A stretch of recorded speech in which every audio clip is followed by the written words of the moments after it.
Think and grow rich, सोचो and बड़े अमीर बनो। सो हेलो फ्रेंड्स, आज हम डिस्कस करेंगे think and grow rich book की समरी। बेसिकली इस पूरे बुक को समराइज करके जो इम्पोर्टेंट नोट्स हैं जो पूरी बुक को कंबाइन करते हैं वो मैं इस वीडियो में बताने वाली हूँ।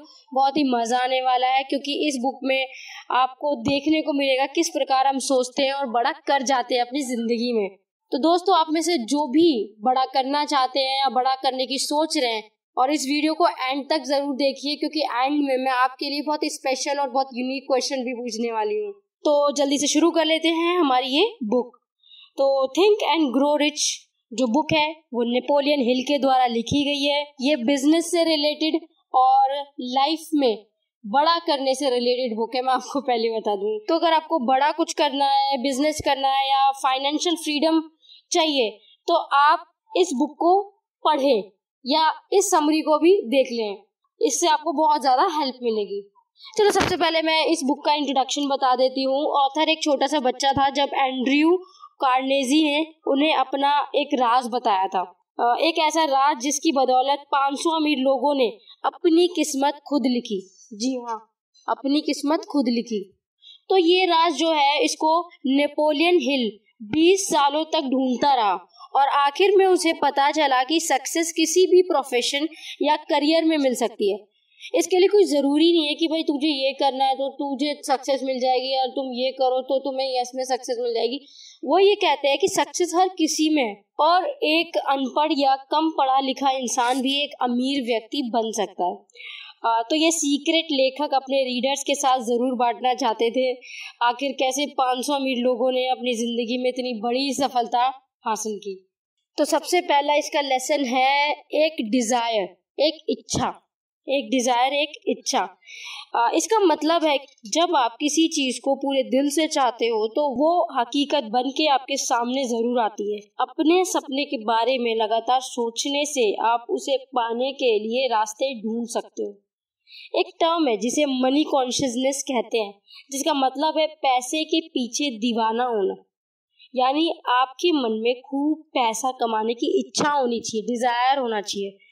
ये दिमाग की एक हालत है, यानी स्टेट ऑफ माइंड, जहां आप खुद को पहले से ही अमीर व्यक्ति, एक रिच पर्सन समझने लगते हैं। जब आप मनी कॉन्शियसनेस बन जाते हैं तो पैसा कमाने लगते हैं। तो जब आप माइंड से उस चीज को जी रहे होते हैं तो ऐसे में ही आसान हो जाता है फिजिकली भी उस चीज को करना।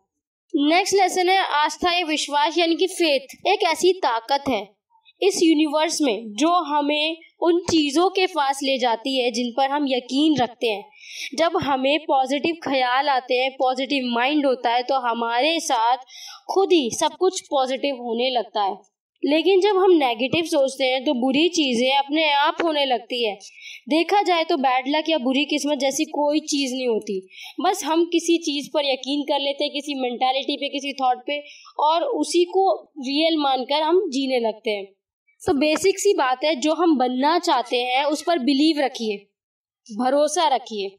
इसी के साथ हमारा नेक्स्ट लेसन है ऑटो सजेशन। हमारा जो सबकॉन्शियस दिमाग है असल में एक उपजाऊ जमीन की तरह है। अगर हम इसमें काम के बीज नहीं डालेंगे तो इसमें घास फूस उगने लगते हैं। कहते हैं ना वो कि खाली दिमाग शैतान का घर। तो इसके लिए हमें ऑटो सजेशन या सेल्फ सजेशन अपनाना होगा ताकि हमारे दिमाग में बेकार का कचरा ना जमा हो। हमारा यही सबकॉन्शियस माइंड हमारी सोच को हकीकत बनाता है, लेकिन ऐसा करने के लिए हमें ऑटो सजेशन तक पहुंचना होगा और ऑटो सजेशन में हमें पॉजिटिव थॉट्स पढ़ने होंगे। और तभी अपने गोल को पहुंचने के लिए मैं आपको बताऊं तो प्लान बनाइए, उसको सोचिए, उसको समझिए और उसको देखिए। नेक्स्ट हमारा लेसन है स्पेशलाइज्ड नॉलेज। स्पेशलाइज्ड नॉलेज, जी हाँ, हेनरी फोर्ड के पास कोई फॉर्मल एजुकेशन नहीं थी, लेकिन उसे ऑटोमोबाइल्स के बारे में अच्छी खासी नॉलेज थी। और वर्ल्ड वॉर के दौरान उसने शिकागो न्यूज़पेपर पर मानहावी का दावा किया था क्योंकि अखबार वालों ने उसे इग्नोरेंट पैसिफिस्ट यानी उदासीन शांतिवाद करार दे दिया था। अदालत में ट्रायल के दौरान उससे हजारों सवाल पूछे गए और वकील ये साबित करना चाहता था कि हेनरी वाकई में इग्नोरेंट है। भाई बेसिकली यार, पूरी दुनिया अगर आपके अगेंस्ट हो तो आपके पास ऐसा क्या है जिससे आप उसको अपने फेवर में कर सकूं। तो उसने जवाब दिया था ऐसे में, जो हमारे हेनरी फोर्ड है, जो भी सवाल आप मुझसे पूछना चाहते हो तो उसके जवाब देने के लिए मैं यहाँ अपने एडमिन को बुला सकता हूँ। अब क्या आप मुझे बताएंगे कि मैं आदमियों को काम पे रख सकता हूँ जो मुझे हर बात की जानकारी दे? तो मुझे अपने दिमाग की नॉलेज भरने की क्या ज़रूरत है? जो चीज़ें जनरल नॉलेज पढ़कर स्कूल में सीखते हैं अक्सर हमारे उतने काम नहीं आती जब तक हम उसे अपनी असल ज़िंदगी में नहीं उतारते। तो ऐसे में स्पेशलाइज नॉलेज होना बहुत बहुत ज़्यादा ज़रूरी है, ताकि आपको ना कोई बेवकूफ़ बना पाए और इनफैक्ट आप उस चीज़ में आगे बढ़ते चले जाएं। तो यहाँ पे नेक्स्ट हमारा लेसन आता है इमेजिनेशन। तो चलिए आपको इमेजिनेशन की बहुत अच्छी और बेस्ट स्टोरी बताते हैं। बहुत पुरानी बात है। एक बार एक बूढ़ा देसी डॉक्टर एक केमिस्ट की दुकान पर गया। उसने दुकान में काम कर रहे क्लर्क से बोला कि मेरे पास एक ऐसी कैटल है जिसमें एक लकड़ी का पैडल है, जिसको अगर आप देखोगे तो जिसको घुमाने से तो कैटल में बन रही ड्रिंक को घुमाया जा सकता है और उससे एक मैजिक फॉर्मूला बनेगा और वो मैजिक फॉर्मूला बिल्कुल अद्भुत होगा, बिल्कुल अलग होगा।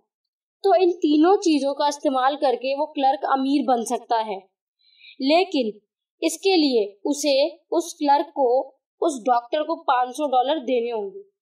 ये सुनकर क्लर्क ने $500 में वो तीनों चीजें खरीद ली। डॉक्टर ने $500 क्लर्क से लिए और वहां से चला गया, क्योंकि इन पैसों से वो डॉक्टर अपना सारा कर्जा उतारना चाहता था और ऐसा ही हुआ, उसका सारा कर्जा उतर गया।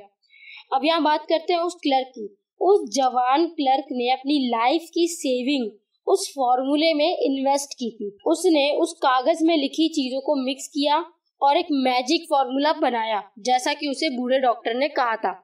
उस कैटल में उसके हाथ एक किस्म का सोना लगा था, सोना, गोल्ड, जिससे शुगर इंडस्ट्री चलाई गई और जिसकी वजह से लाखों लोगों को रोजगार मिला। और इसने साउथ के एक छोटे से शहर को बिजनेस कैपिटल बना दिया। तरह वो पूरी की पूरी कैटल पूरी दुनिया के काम आ गई। जानते हैं आप उस कैटल में क्या था, क्या फॉर्मूला निकला? आपको एक्साइटमेंट तो होगी भाई, क्या था ऐसा? दरअसल उसमें कोका कोला, जी हाँ, जो आज की डेट में आप लोगों ने पी होगी, कोका कोला। उस मिक्सचर में कोका कोला थी। तो लेकिन कोका कोला की सफलता का जो सीक्रेट है वो कैटल और वो सब चीज नहीं थी। दरअसल उनका जो सक्सेस है उसका सीक्रेट उनकी इमेजिनेशन थी। उन्होंने सोचा कि भाई हाँ, इसमें एक अच्छा मिक्सचर होगा, एक अच्छा और यूनिक मिक्सचर होगा। इस वजह से उनको अपनी इमेजिनेशन से दुगना मिला। नेक्स्ट हमारा बेस्ट लेसन है ऑर्गेनाइज प्लानिंग। तो अपने बेसिकली अब यार इमेजिनेशन ही करते रहोगे, कुछ नहीं करोगे तो वैसे भी आपको कुछ नहीं मिलने वाला। कई सारे हम में से लोग ऐसे होते हैं जो सोच तो लेते हैं लेकिन उसको एग्जीक्यूट नहीं कर पाते, यानी कि उसको एक्चुअली में एक्शन में नहीं ला पाते। तो आप पहले अपना ऑर्गेनाइज एक प्लान बनाओ। जब तक आपके पास कोई पक्का प्लान नहीं होगा तब तक आप उस रास्ते पे भी नहीं चल सकते। जब आप लोगों की मदद लेंगे अपने प्लान के जरिए तो आपको ज्यादा फायदा मिलेगा। आप उस लेवल पे सोच पाओगे, उस लेवल पे कर पाओगे और जो आपका टारगेट होगा उसको आसानी से अचीव कर पाओगे। फेलियर से बचने के लिए अपने ग्रुप के साथ आपको अच्छा वर्किंग रिलेशन कायम करना होगा। आपको हर तरह के लोगों की जरूरत पड़ सकती है, क्योंकि एक ही इंसान हर तरह की नॉलेज में परफेक्ट नहीं हो सकता। तो इसलिए आपको अच्छे एक्सपीरियंस, एबिलिटी वाले लोगों की जरूरत होगी, ग्रुप ऑफ पीपल की बहुत ज्यादा जरूरत होगी। तो जब तक आपके पास कोई एक ठोस प्लान नहीं होगा, तब तक आपके पास जो है अच्छा ग्रुप नहीं होगा, अच्छे से आप उस चीज को एग्जीक्यूट नहीं कर पाओगे, अच्छे से उस चीज में अपने आप को प्रूव नहीं कर पाओगे। नेक्स्ट हमारा लेसन है डिसीजन। फोर्ड मोटर्स की मॉडल टी एक जमाने में दुनिया की सबसे बदसूरत कार मानी जाती थी। हेनरी फोर्ड को उसकी कंपनी के एडवाइजर ने इस कार का डिजाइन बनाने की सलाह दी थी, लेकिन फोर्ड नहीं माने और उन्होंने मॉडल टी बनाते रहे। मतलब को पता ही होगा फोर्ड मोटर्स कितनी फेमस है। तो वो जो है तो तुरंत डिसीजन लेने पड़ेंगे आपको, और इसी से पता चलेगा कि ये प्लान और ये जो बिजनेस है वो आपका है बेसिकली, क्योंकि आपके पास कई सारे प्रॉब्लम्स, कई सारे चैलेंजेस आ सकते हैं आगे चल के, और अगर आपने पहले से प्लानिंग नहीं कर रखी या पहले से आपको नहीं पता कि किस तरह से आपको डिसीजन लेने हैं, किस तरीके से आपको एक्शन में लाना है, तो आप हमेशा कंफ्यूज ही रहेंगे और अपने प्लान या अपने काम को दूसरे के ऊपर आप डाल सकते हैं। और जैसा कि ज्यादातर कंपनीज में होता भी है, एम्प्लॉयज क्या करते हैं, अगर उनको कोई एक्स्ट्रा काम करने के लिए देता है बॉस, तो वो क्या करते हैं, दूसरे किसी एम्प्लॉय को डाल देंगे, नहीं तो रो धो के उसको कर देंगे। बट बेसिक सी बात है, अगर आपको उस चीज में सफलता या सक्सेस हासिल करनी है तो आपको उसके लिए अपना ही वक्त देना होगा और आपको देना ही होगा। नेक्स्ट हमारा लेसन है द ब्रेन। इंसानी दिमाग दुनिया की सबसे पावरफुल मशीन है। इसे सेविंग और रिसीविंग दोनों डिवाइस के रूप में हम यूज कर सकते हैं। हमारे जो विचार है, हमारे जो थॉट्स हैं, उनको ताकत कहाँ से मिलती है, या जो हम फिजिकली एक्शन लेते हैं उनको ताकत हमारे दिमाग से मिलती है। जितने भी दुनिया में आइडियाज है, जितने भी, वो सारे हमारे दिमाग से निकले। बल्ब दिमाग से निकला है। पहले किसी ने सोचा कि भाई मैं ऐसा करता हूँ कि जो ये आग है, छोटी सी आग है, इसको कांच के अंदर बंद कर दूं तो रोशनी रोशनी होगी। ये कैसे आया? ये आइडिया माइंड में आया पहले, और माइंड में पहले आया, इसी वजह से दुनिया में बाद में आया। तो जब तक माइंड में नहीं आएगा आइडिया, तब तक दुनिया में कैसे आएगा? क्योंकि जब तक आप माइंड में सोचते नहीं हो, उसको एक्शन में नहीं ला पाते। तो आपका दिमाग जो है वो एक क्रिएटर है, एक आइडियाज का गमला है, और सारे हजारों ब्रिलियंट पावरफुल आइडियाज आपके इसी गमले से निकले हैं। एंड नेक्स्ट लास्ट हमारा जो लेसन है द सिक्स्थ सेंस। अमीर और सक्सेसफुल बनने के लिए इन सारे स्टेप्स को आपको अच्छे से पढ़ना होगा, अच्छे से समझना होगा, और इनमें सबसे आखिरी स्टेप यही है। ये सिक्स सेंस हमारे सब कॉन्शियस माइंड का एक हिस्सा है जो हमारी क्रिएटिविटी और इमेजिनेशन को संभालता रहता है। यही हमें दुनिया की इनफाइनाइट इंटेलिजेंस से जोड़ता है।